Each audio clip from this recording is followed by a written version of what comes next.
Hello, ladies and gents, it's Hagbard Celine here, and today we will be doing something a bit different via a request from one of my oldest and dearest subs, Noterich. Frankly, if it were from anyone else, I likely would have passed it up, as it is from a music and fashion rag from the UK which clearly subsists on clickbait like this, entitled 8 Celebs Accused of White Privilege, and this one.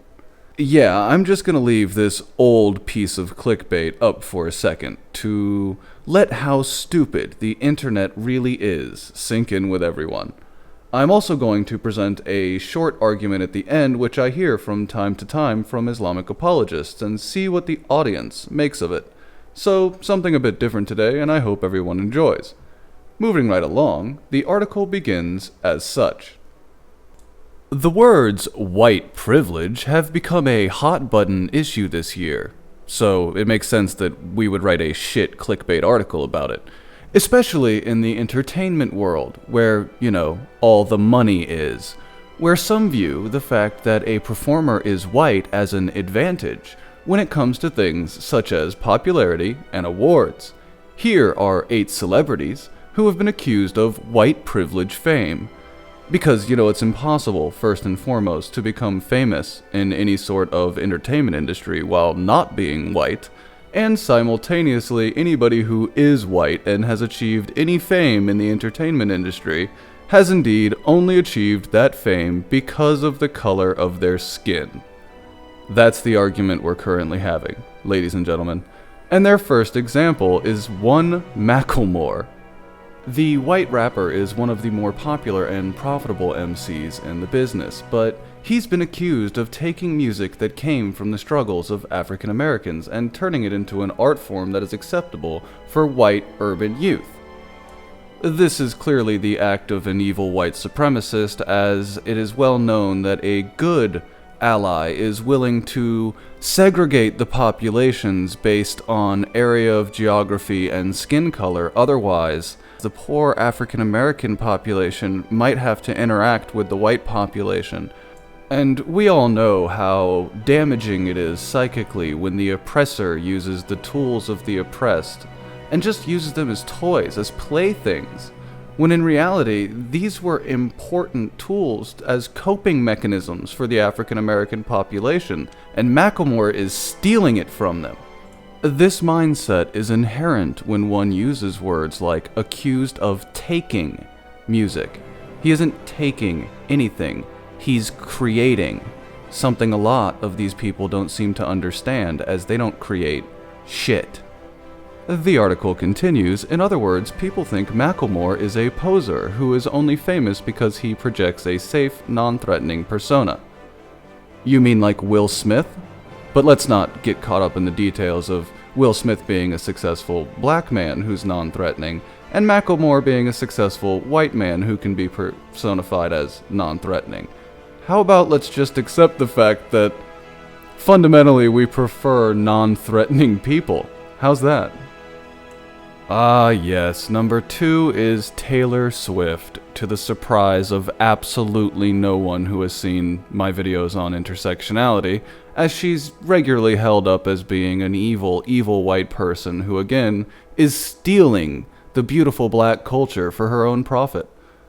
The article says, with the exception of Katy Perry, there is no bigger pop singer in the planet than Taylor Swift.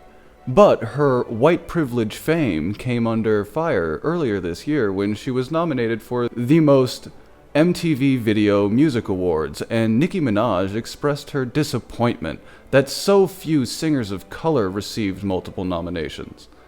Fans of Minaj pointed out that Swift's whiteness helps her sell records and gain nominations. So, at least this article is kind enough to attempt to remove any sort of emphasis on it having been any of Nicki Minaj's fault. No, it was Nicki Minaj's fans, you see. Nicki Minaj didn't start a pile-on that, was dealt with over the course of the last year, because for some reason, Nicki Minaj was butthurt because she didn't win more awards because she's fucking mediocre.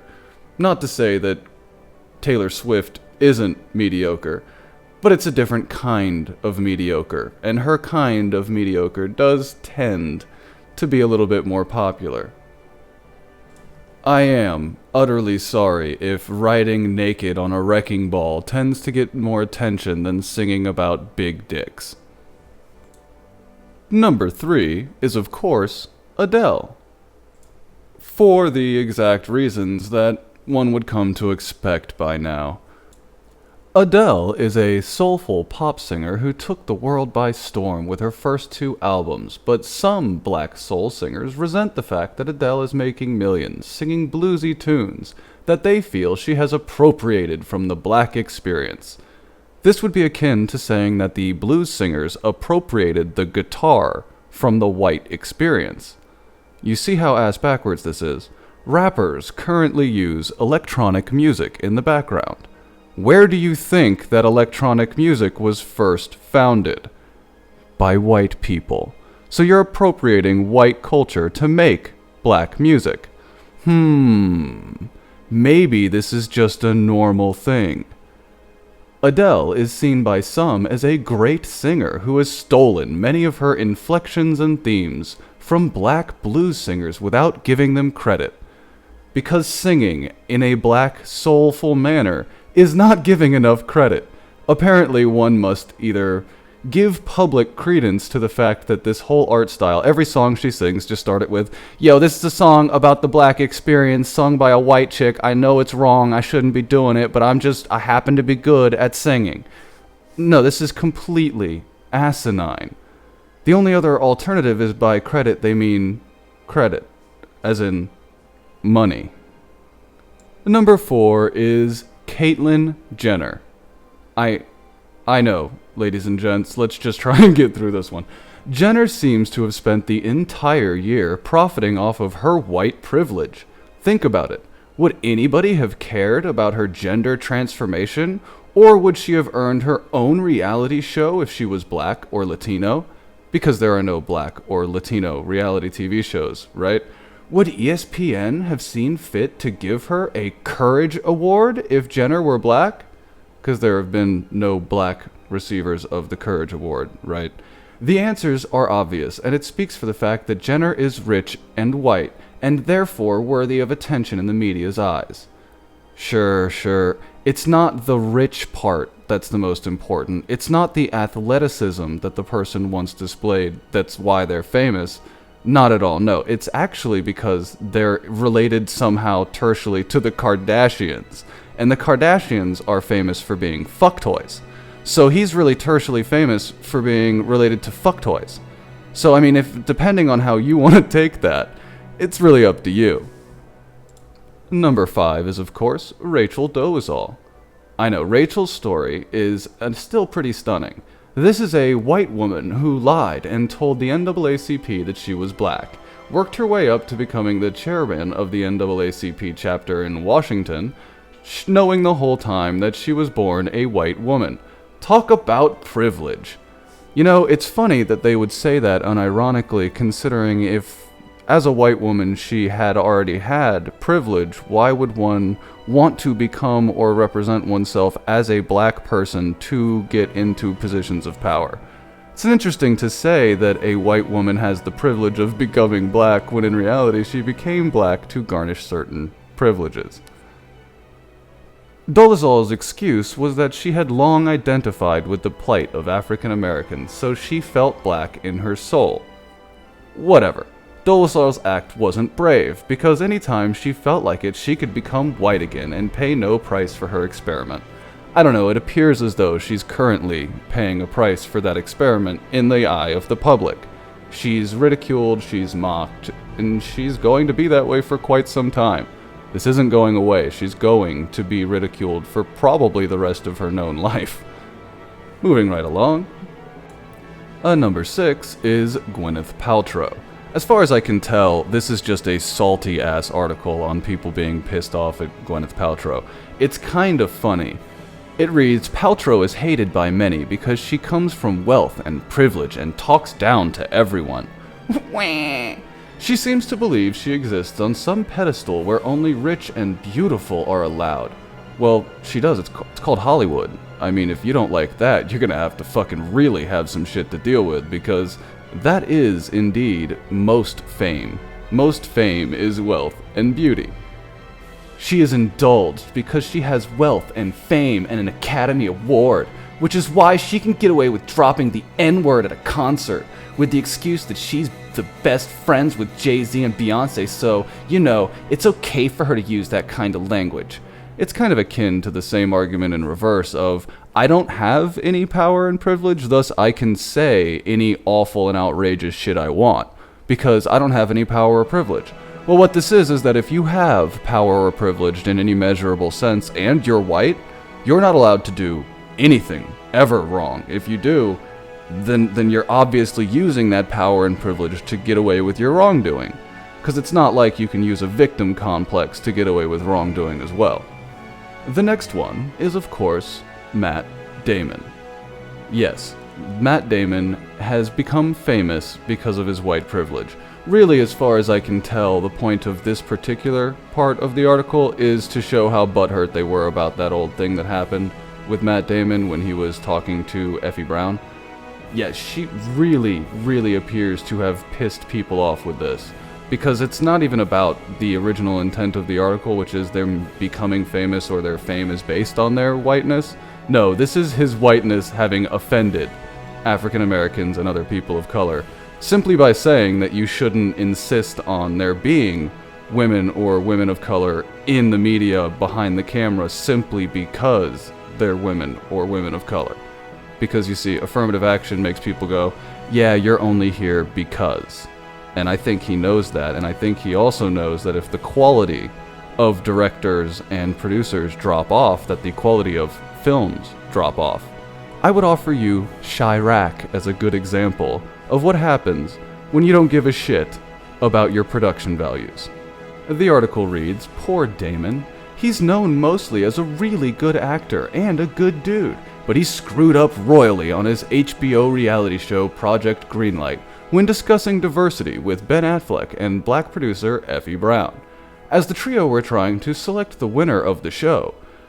As Brown was making a point about diversity reflected in the race of one of the vying to direct the Project Greenlight movie, Damon interrupted her and said, when we talk about diversity, you do it in the casting of the movie, not in the casting of the show. Needless to say, Damon was slammed on Twitter with the hashtag Mattsplaining and was forced to apologize and amend his comments after the harsh reaction to his white privilege views. Take a look at the video of the incident below and draw your own conclusions. I think I will indeed take a look at that video, shall we? Oh, what an interesting title you've chosen for this, but beyond that, let me just point out that my main point whenever I discuss or see a discussion on race is always to play a game of randomly inserting other races into the mix, you see. When people discuss whiteness, I always also imagine they're discussing yellowness, or brownness, or redness. You see, all of these are also racial characteristics. However, to discuss them in the manner that one discusses in modern times, whiteness would very easily and simply be called out for just what it is: racism. I just want to bring up something. I just would want to urge people to think about whoever this director is, the way that they're going to treat the character of Harmony, her being a prostitute, the only black person being a hooker who gets hit by her white pimp. Sure, because the character of a black woman who is being hit by her white pimp isn't already cringe levels of white guilt that are taken from a situation that likely occurs not very frequently on a statistical basis. I mean, let's just be serious here. You're looking at this group right here and who you're picking and the story that you're doing. And I just want to make sure that we're doing our best foot forward. I will say that the only team that's left with diversity is the team that announced that they like this script the most as it is. And that's Leo and Kristen. Everyone else had major problems with it. But riddle me and with that, exactly the things that you're bringing up and exactly the things that we brought up to each other. So I think on the surface, they look like one thing, but they might end up giving us something that we don't want. And when we're talking about diversity, you do it in the casting of the film, not in the casting of the show. What I believe he's saying there is that do not force feed ideological garbage into filmmaking. It doesn't help, it doesn't actually make the audience feel more engaged. If a group liked the original script, it is because they saw that they could evoke the emotional response they intended to without being overly heavy-handed. And I think that he sees that they have a very high potential, if they saw a problem with the script as it was, to be ideologically heavy-handed and thus make the movie a worse film. Whew. Wow, okay. Do you want the best director? You know what I mean? I'm not mad, but hang on, I'm just with love in my heart. And even Leo and Kristen talked about, and we can roll it back, he said it was good having her because she has a different perspective that he wouldn't have even have thought about when talking about women. They did talk about it. Right, that's totally fair. So, I have a problem with harmony. Everybody does. In the room, I have a big problem with it. And I don't look to just them to fix that, to be honest. I think we also have work to do, and then they will do it too, but I'm not. You're right, that is something we have to think about. I'm glad Effie flagged the issue of diversity for all of us, because filmmaking should throw a broader net, and it's high time for that to change. But ultimately, if suddenly you change the rules of this competition at the 11th hour, it just seems like you would undermine what the competition was supposed to be about, which is about giving somebody this job based entirely on merit and leaving all other factors out of it. It's just strictly a filmmaking competition.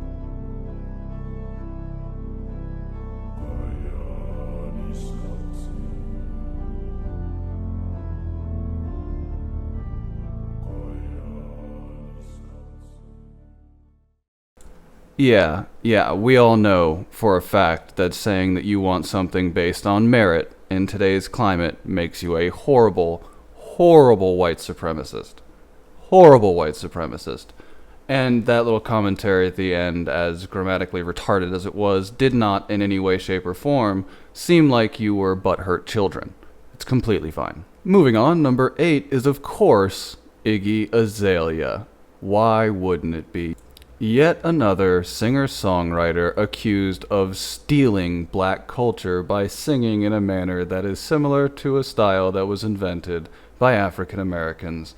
For fuck's sake, if you were to have this discussion about an African American artist that painted in the classical style and said that he was appropriating white culture by attempting to become an artist, people would be fucking livid. And yet we live in a time where this is just okay, somehow. Note, Rich, why'd you do this to me? The article reads, "The Australian rapper who spits rhymes with a southern accent is a hot-button subject of white privilege because many black rappers believe she's only famous because of her color and because she has taken on the persona of a black hip-hop artist without having the authentic experience of many of these African American musicians. You guys listen to Drake. Drake started at middle-income Canadian, and now he's here. Don't let his started at the bottom bullshit fool you. He was on fucking Degrassi. He's not street either, but that only matters if you're white. It doesn't matter if you're black. If you're not street and you're black, it doesn't matter because being black somehow just makes you street. It's fucking atrocious. Also, I'd just like to point out that to say that she is famous for using black stylings to get famous is to say that black stylings get one famous, while somehow decrying racism. It's insanity. In fact, many people believe that if Azalea were black, she would have been laughed out of the music business. But because she's white, has a large derriere, and raps as if she's black, she has become a superstar. They're just saying that because she's white. There is no grounds to say that if she were black, she would have been laughed out of the music business. There are very successful black artists, like, I don't know, Beyonce. And she's brought up constantly. Beyonce is the fucking saint for these people. But somehow they just ignore that entirely in this article. Now, as was promised, I'm going to bring up an argument that I have had with several Islamic apologists that I would like to pose to my audience to see if they have any thoughts on it. I'm going to keep it brief because I think that this has pretty much dragged on for long enough. It is in regards to Sharia law and the application of apostasy law. Now, the apologetics line has somehow become, would you or do you not live in a country in which one is killed for treason? Now, that line of argumentation, I think, is more damaging to the apologist than they seem to realize, as from it one can derive the fact that first and foremost, Islam is being viewed as a political movement when one states it in that manner, as it is being compared to politics, specifically nationalist politics. Now, on top of that, a sedition or treason law tends to be based on the amount of damage that one can do with that said act of treason or sedition. If one cannot do any damage, one is not traditionally punished and the act is not traditionally called treason or sedition. Simply leaving America is not sedition, nor is it treason, nor would it ever be called as such. One would have to do it with the sole intention of committing an act of sedition.